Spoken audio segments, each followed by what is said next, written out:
UNorma Mngoma ubesevele okwesibili enkantolo selokhu akhalelwa ngamasongo kaSigonyela ngoNtulikazi nonyaka. uMngoma wayetoke estation samaphoyisa wadedelwa ngebheyili ezinkulungwane zamarandi.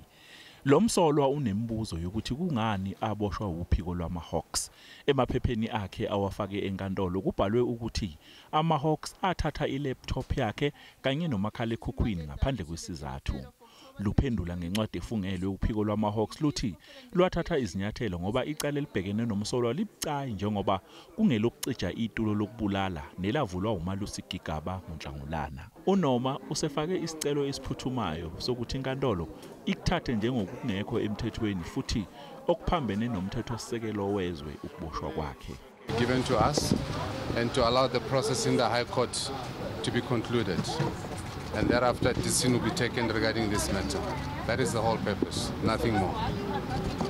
Icala lihlehlele umhlazi ngama-23 kwezokwethwasa.